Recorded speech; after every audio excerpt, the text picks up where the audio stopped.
Hi, you guys. I have been doing a lot of looking into interdimensional travel, time travel, and speed of light travel. And what I've come up with is they're the exact same thing. I see no difference. So let me ask you this. Here I am in direct sunlight. Do you guys look about 10, 15 years younger than your peers? Than the people you went to high school with?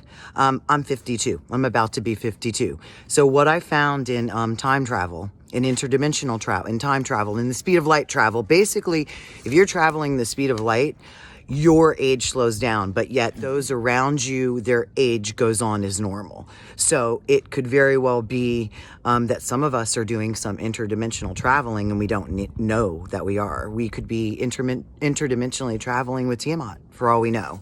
So food for thought, you guys. I just wanted to let you know time travel is great for the skin. The tool is called redshift. It happens as light between galaxies travels at a fixed speed. When the space between the galaxies expands, the light racing between them gets stretched, turning red in color. As light goes from one galaxy to another, from a distant galaxy to our own, for example, that light gets stretched along with the stretching of space. And that causes intrinsically short wavelength light, like blue light, to gradually become long wavelength or redder light. That fundamentally is the cause of the redshift that we see in the spectra of galaxies. Seen from the Earth, a galaxy doesn't look like it's moving away, but we know that it is because its light is redshifted. A galaxy moving away at low speed has a slight redshift. A galaxy moving faster has a larger redshift. But Hubble found that those faster-moving galaxies are also farther away. That meant the greater the redshift, the more distant the galaxy. Now I like to shift my thinking. What if we're moving away from these galaxies? What if we're the ones in motion? Distortion of time is only one of the strange results of traveling close to the speed of light. On the bike track, Clifford Johnson continues to push the envelope as space begins doing odd things to him and his bicycle. Imagine I'm on my bike again, going close to the speed of light. An observer looking at me would actually see, for example, that the length of my bike in the direction of motion I'm moving is getting shrunk. Actually, the bike is getting shorter. The effect is called length contraction, and together with time dilation, it is seen by a stationary observer while looking at someone traveling close to light speed. We will simulate going from standing to traveling almost the speed of light. This is a fun little game called A Slower Speed of Light, released by MIT, demonstrating what would happen if the speed of light got progressively slower, eventually to walking speed.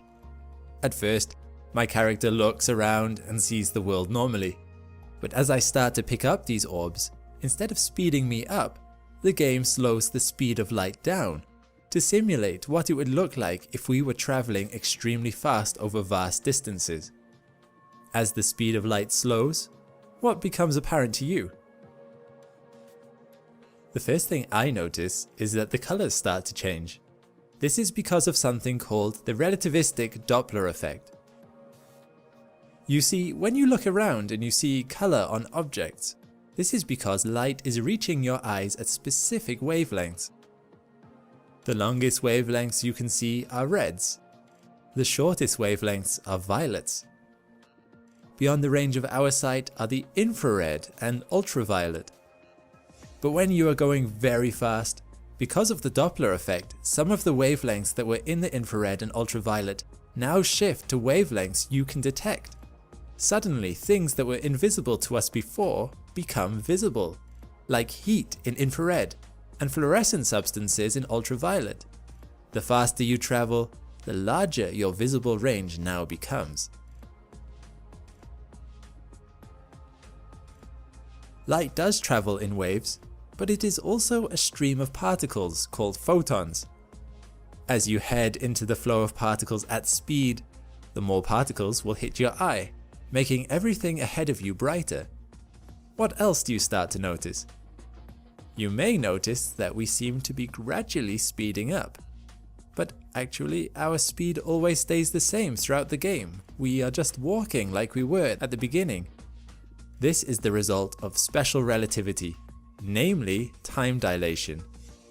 One of the laws of the universe is that the speed of light is a constant. However, space and time are not, and can be warped. So when you are moving, two things change: your time and your distances relative to stationary observers. Let me explain. Time goes slower for an object that goes faster. This has been proven.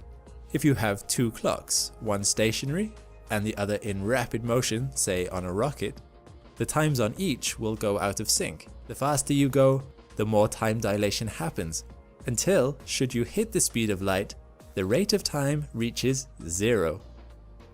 This means photons, or light particles traveling the speed of light, are unaffected by the passage of time.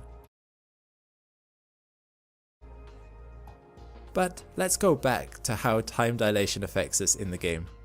Removing the lighting effects will help us see this a lot more clearly.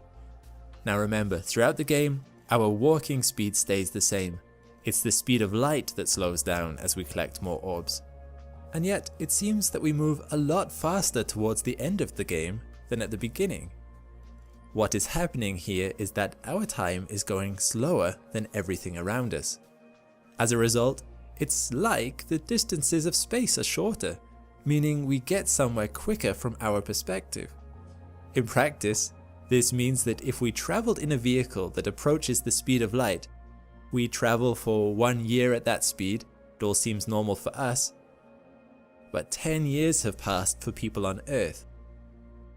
Should you actually be able to travel the speed of light, you could get anywhere in the universe instantaneously from your perspective, but on Earth, however far in light years your journey takes you, will equal the equivalent amount of years from their perspective. Light takes time to reach our eyes, and when we see anything, we are seeing that object in the past. Even now, you are watching this video with a tiny time delay, as light takes time to leave your screen and reach your eyes. As we move in the game, that object we are seeing isn't where we think it is anymore. You may have thought as you've been watching this video that I must be useless at computer games because I keep crashing into walls and missing orbs. But this effect means that I'm not standing where I think I am, because the more orbs I have, the slower light is traveling. So I actually need to start turning a little ahead of what I'm used to, which is difficult to comprehend while navigating. It's like playing with lag. This effect also means that I can see much more of my surroundings in one go. This animation helps show why. The light source is moving relative to me as I move forward. On your journey, due to the various effects, outside your ship everything would look warped. Your field of view would be greater. A greater range of light wavelengths become visible, and in front of you would be much brighter. So, there we have it. How your universe would change if you approach the speed of light. Thanks again to Square. Later, guys. I'm not trying to confuse you. I'm just trying to open your minds. Have a great week. Talk to you soon.